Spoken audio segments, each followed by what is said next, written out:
বাংলাদেশের আজ 90% মানুষ খুব দুঃখী, কারণ একটাই, ইন্ডিয়া ওয়ার্ল্ড কাপ জিতে গেছে। আর আমি এই দিনটার জন্য অনেক দিন ধরে অপেক্ষা করছিলাম, একবার শুধু ভারত ওয়ার্ল্ড কাপটা জিতে যাক, তারপরে এই বাংলাদেশিদের ধরে ধরে লুঙ্গি খুলব। কিরে বাংলাদেশি মাল, তোদের লুঙ্গিগুলো ঠিক আছে তো? বিশ্বাস কর ভাই, তোদের মতো নির্লজ্জ আজ পর্যন্ত আমি বিশ্বের একটাও দেখি। টি-20 ওয়ার্ল্ড কাপে 20টা দলের মধ্যে 20টা দলে এনেরা এসেছে তাদের নিজেদের দলকে সাপোর্ট করতে, আর 90% বাংলাদেশিরা এমন আছে যারা নিজের দলকে সাপোর্ট না করে নিজেদের বাপকে খুঁজতে এসেছে। 90% বাংলাদেশিরা এতটাই অপয়া, যাকে যাকে নিজেদের বাপ বানিয়েছে সেই সব টিমগুলো প্রত্যেকেই হেরেছে। সারা পৃথিবী জুড়ে যত মানুষ আছে তাদের প্রত্যেকের কাছে কটা হাত আছে? দুটো। কিন্তু বাংলাদেশিদের কাছে 3টে হাত আছে, ডান হাত, বাম হাত আর অজুহাত।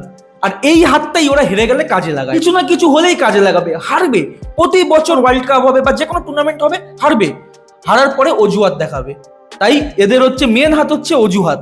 ওয়ার্ল্ড কাপ খেলতে আসার আগে এদের প্রচুর বড় বড় পাতলিং, বাংলাদেশ এই করে নেবে, ওই করে নেবে, ইন্ডিয়াকে হারিয়ে তার চূর্ণ চুর করে দেবে, বিশাল ডায়লগ।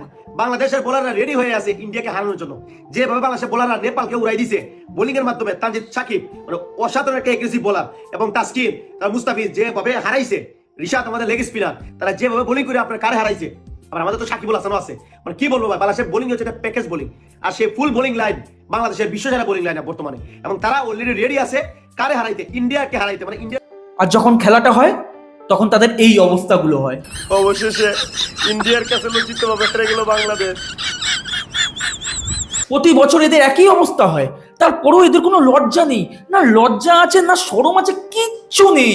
আপনি যদি নির্লজ্জ দেখতে হয় তাহলে বাংলাদেশি মানুষদের দেখুন, বুঝে যাবেন। হ্যাঁ, বেশ কিছু ভালো মানুষ আছে, হয়তো 10%, কিন্তু 90% এদের এরকমই, সব নির্লজ্জ। এই 90% ছোট লোকগুলো কিন্তু নিজেদের দেশে প্লেয়ারকেও সম্মান করে না, তাদের গালাগালি দিয়ে উদ্ধার করে দেয় একদম।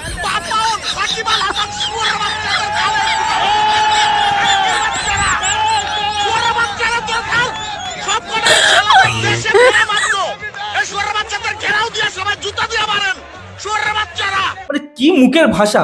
যারা নিজেদের প্লেয়ারকে রেসপেক্ট করতে জানে না, তারা অন্য দেশের প্লেয়ারকে কি রেসপেক্ট করবে বলুন? ইন্ডিয়ার সঙ্গে খেলা হলে এরা নতুন নতুন বাবা খুব সহজেই বানায়। অস্ট্রেলিয়ার সঙ্গে ভারতের খেলা হলে অস্ট্রেলিয়া ওদের বাপ হয়ে যায়, সাউথ আফ্রিকার সঙ্গে খেলা হলে সাউথ আফ্রিকা ওদের বাপ হয়ে যায়। ইন্ডিয়ার এগেনস্টে যে টিমই থাকুক না কেন, তারাই হচ্ছে এদের বাপ। এদের কাছে বাপ বানানো খুবই ইজি ব্যাপার। আর এই একটা মাল, हमारा इंडिया जीतेगा, जीतेगा भाई जीतेगा, चुरी করে জিতেগা। এই মালটাকে দেখে আমার কয়েকটা জিনিস মনে পড়লো, আপনারা দেখবেন একটু ফলো করে। বাংলাদেশের শিক্ষার অভাব, বাংলাদেশের খাদ্যের অভাব, স্বাস্থ্যের অভাব, কিন্তু বাংলাদেশে কিন্তু শোরের বাচ্চার অভাব নেই। গালাগালি দিলাম, আমি সাধারণত গালাগালি দিই না, কিন্তু আজকে বলতে বাধ্য হলাম। জিতেগা ভাই জিতেগা, চিটিং করে জেতা থা আইসিসি ওয়ার্ল্ড কাপ টি20 हमारा इंडिया ले लेता था। এর এই কথাটা শুনে আমার আরেকটা কথা মনে পড়ে গেল। আমার মনে হয় পাকিস্তানেরা এর বাপের সঙ্গে চিটিং করেছে, না মানে নিশ্চয়ই চিটিং করে, না হলে এর জন্ম হতো না। বিদেশি মানুষজন এইসব সাউথ আফ্রিকা, ইংল্যান্ড, অস্ট্রেলিয়া এইসব তো গুনার টাইম আমাদের নেই। আমাদের কাছে ব্রেন আছে, চিটিং করার সিস্টেম আছে, চুরি করার সিস্টেম আছে, মাল্লু আছে। আমাদের কাছে মাল্লু আছে বলেই তো বাংলাদেশের সঙ্গে খেলার সময় আমরা মাঠের মধ্যে টাকা ছিটিয়ে দিয়েছিলাম, আর বাংলাদেশি প্লেয়াররা কোরাতে কোরাতেই খেলা শেষ হয়ে গেছে।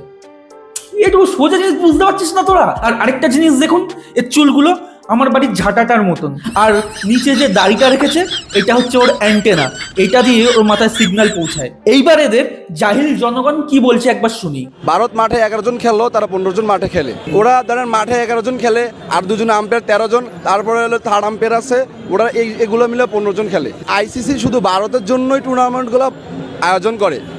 যখন বুঝেই গেছিস তখন খেলতে আসিস কেন? জোকারিগিরি করার জন্য? বরাবরের মতো আমি ভারত বিরোধী, আমি ভারতের বিপক্ষে, সেই জন্য আমি সাউথ আফ্রিকা সাপোর্ট করছি। যদি তোমাদের মোটা মাথার বুদ্ধি দেখতে হয় তাহলে এই মালগুলোকে দেখো, দারুণ মজা পাবে। কলা গাছের সাথেও খেলে, আমি হচ্ছে যে কলা গাছকেই সাপোর্ট করব।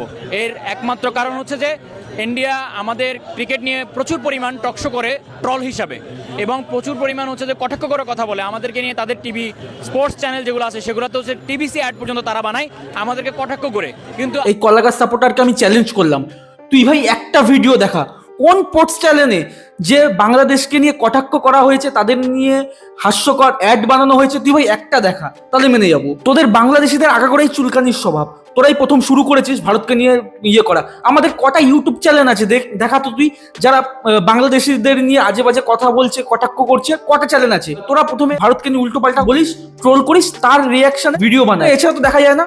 তুই একটা ভিডিও দেখা, তোর কথা মেনে নেবো, সারা জীবন কলা গাছে চুষতে থাকবি। তারপরে হলো থার্ড আম্পায়ার আছে, ওরা এগুলো মিলে 15 জন খেলে। ভারত চুরি করেছে, স্টেডিয়ামে ক্যামেরা আছে, লাখ লাখ মানুষ বসে আছে, আম্পায়ার আছে, আইসিসির বিভিন্ন রকমের ম্যানেজমেন্টের লোক বসে আছে, কারোর চোখে পড়লো না। এই বাংলাদেশিদের চোখে, এই 90% বাংলাদেশি মানুষের চোখে কি বসানো আছে কে জানে। এরা টিভির ভেতর থেকে ঠিক দেখতে পাবে যে ভারত চুরি করে ম্যাচ জিতছে। আর এই শুয়োরের ছোট বাচ্চাগুলো বলেছিল ভারতের জার্সি নাকি সার্ফ এক্সেলের মতন দেখতে। একেবারে সার্ফ এক্সেলের সেম সার্ফ এক্সেলের যে কাগজটা আছে প্যাকেটটা, সেই প্যাকেটটার মতনই লাগতেছে। হ্যাঁ ভাই, আমাদের জার্সি সার্ফ এক্সেলের মতন দেখতে, আর আমরা সেই কারণে প্রত্যেককে ধুয়ে সাফ করে দিয়েছি। আর তোদের জার্সিটা কসবাইটের মতন দেখতে, পারলে লোকের বাড়ির এঁটো পাটা বাসনগুলো মেজে আয়, কারণ তোদের ও ছাড়া কোনো যোগ্যতা নেই।